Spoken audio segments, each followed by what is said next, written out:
you go to YouTube, and then in that search bar, the search field, whatever, just put in Charles Lamson's webcam video, Charles Lamson being all one word, apostrophe S, webcam video, and you'll get to my channel, and you'll see a bunch of clips from previous shows and from this one. And like I tell everyone, always, yeah, the clips will be up there tonight, but I won't get around to organizing them until tomorrow. So, all right, let's go ahead and jump into some more of this juicy stuff, and we'll have no more breaks for the rest of the evening, and we'll just talk ourselves into the end of the show. Like I said, you want to be a part of the show? Do it, man. I'd highly encourage it. But let me check out the chat room real fast just to make sure missing anybody. Okay, it's been very, very light activity tonight, or I'm just missing people altogether. But anyway, every now and then people drop by the chat room and bring up interesting points.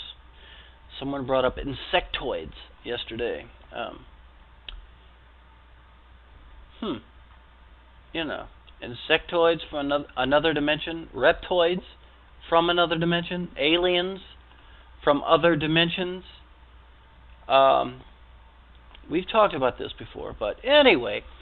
Okay, so words of power are extremely important in all occult operations. This is what these guys teach, these mystery schools, these occult organizations. And these sacred names, they change from country to country because forces must fit the conditions. So, it is not to be lightly tampered with. Occultism on the planes of form is always, and this is the point I'm bringing up right now. Like I said, you join these organizations and they act like, oh, we're bodhisattvas. We're serving man. As a matter of fact, the first ritual they make you do is like, you got to promise to be a pure white bodhisattva who's always going to serve mankind and blah blah blah. And then later on they teach you, well, mankind is only the white race. So it's like, Zig Heil. So anyway, this is what I'm talking about. So yeah, I was just about to bring up this point. Occultism on the planes of form. Now, I'm digging this right out of an occultist book. Occultism on the planes of form is always racial and local because it must be adapted to its environment. So they're acting like it's separate but equal. Even at this point, they're acting like, oh, okay, well, we need to separate from the other races and cultures, but still they're equal. But you get it more into it, and they're like, no, we need to rule the other races. No, that's what it boils down to.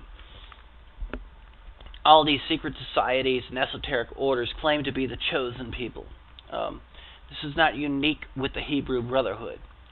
You study any of these esoteric orders, occult organizations, mystery schools, you don't have to stay in them too long before they start saying, all right, we are the chosen people. Everybody else must be crushed. Before the godlike era can be ushered in, we must crush everyone. On the higher planes, one formula is valid for all. I don't even know where that came from, but anyway, I think they're saying, yeah, once you get beyond the physical planes and blah blah blah, you reach a certain point to where the astral planes no longer have any association whatsoever with the physical planes. I heard it explained to me one time this way. There's our physical plane. Above that is an astral plane, which is sort of etheric and spiritual, but still sort of mimics our physical plane.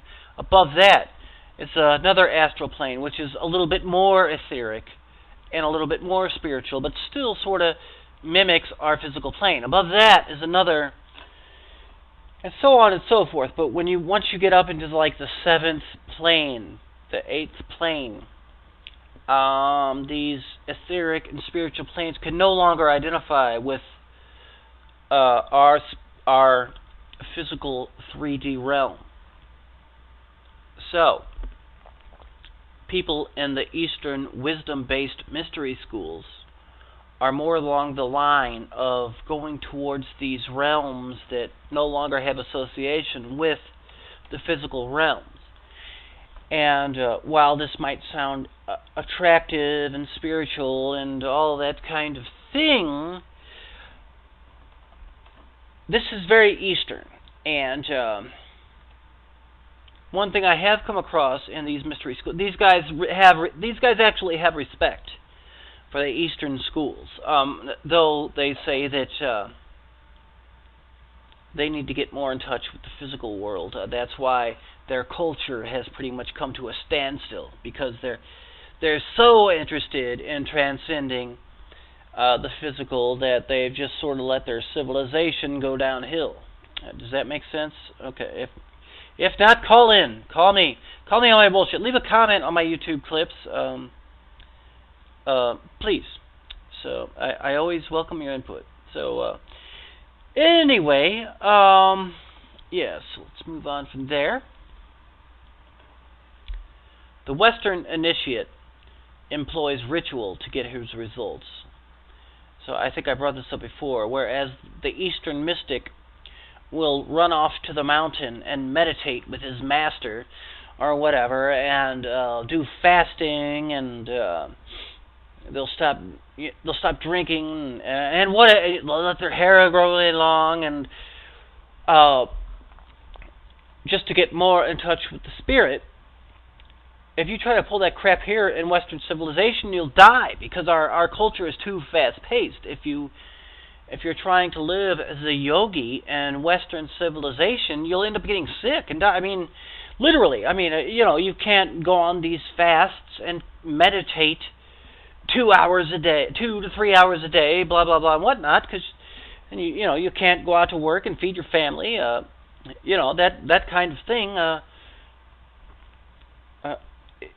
If you want the yogic experience, you have to live as a yogi, and there are Western traditions for this, but especially even in the Christian tradition. But these guys are monks, and they live away. They seclude themselves from society.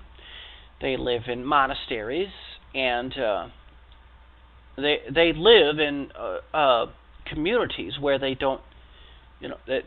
Where it's encouraged for them to fast and meditate and just read, and maybe go out and tend the garden a little bit each day as well, but they don't have to take part in the hustle bustle of our Western civilization.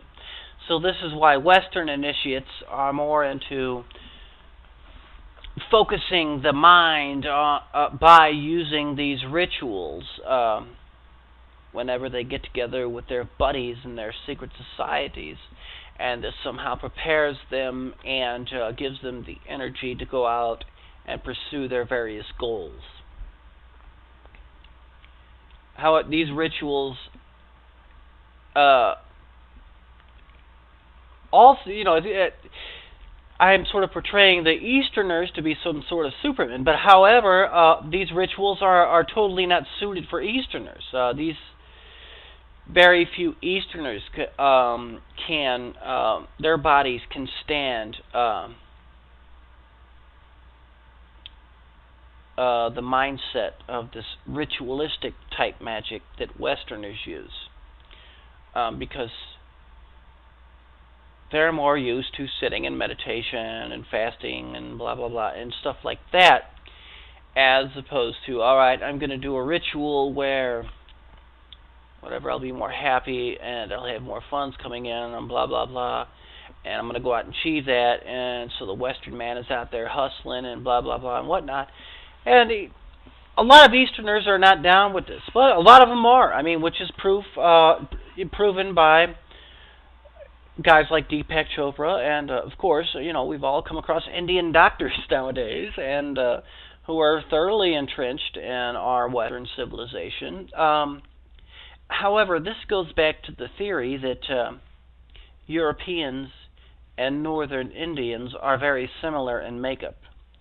They even call our respective races one name: Indo-Europeans.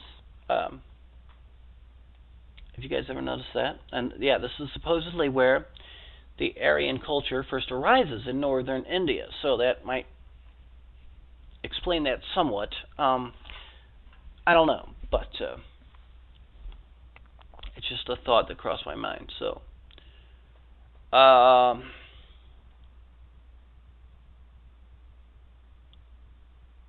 right, Eastern aspirants or initiates, they don't fare very well in the rush and drive of our civilization. But like I said, the northern Indians seem to sort of have a knack for it. Afghanis, Persians, Iranians. But the Persians are very Western, though. I mean, they're almost, you know, they're almost totally Western. I mean, so if you wish to follow yogi methods, you must lead the yogi life. If you do not, you will break down. You cannot lead yogi methods and exist in our Western 9 to 5 workaday week. Period. End of story. You'll break down, you'll get sick, and you'll die. Eastern forces require very purified and rarefied vehicles for their operation. Western forces are much stronger and more drastic in their action. Western forces take hold of the primitive aspects and use them for their own ends. Once again, ladies and gentlemen, I'd just like to say this is not my own personal opinion. This is just the stuff that our Western esotericist schools teach, schools of occultism. And when you hear me talking about this stuff, you'll realize why the Nazis were the way they were. Because this is the kind of stuff the Nazis were an exoteric extension, an outward extension of esoteric societies, the occult lodges, hidden esoteric orders. So, Western methods are based upon Western symbolism and potencies. Methods of Western esotericism have their roots deep in the spiritual life of the Western culture. Influences of Western esotericism have molded our Western culture. I'll get more into what I'm talking about just right now. Western esotericism aspirants or initiates, whatever you want to call them, they're trained to cooperate with racial forces. And once again, I can't stress the importance of this. This is the way these occult schools think. You must get in touch with the gods of this race, you know, that kind of thing. And speaking as a guy who's a total mutt, you know, I don't know. I'm definitely a son of Western culture, but with the Western race, I think, like I said, I'm borrowing a lot of these terms from turn of the century literature, from turn of the 20th century literature, 20th and 19th century. So, I guess nowadays we would talk more along the lines of culture as opposed to race, only because, I mean, there is no Western race anymore. I mean, if you want to look at America as an example, I mean, and say, okay, what is the race of America? Shoot, I mean, it's probably sort of a brownish, olive-skinned race. I mean, you know, it's not really just a white, blue-eyed, blonde-haired race. I mean, if you want to talk about the cultural identity of America as a race, it's hard to pin down. I mean, it really is. So it's just like what these guys used to really worship back then. I was reading one time this interview with a Nazi. It was this old Nazi lady, as a matter of fact. She's an old lady, and she was still alive, living in Texas, of all things. And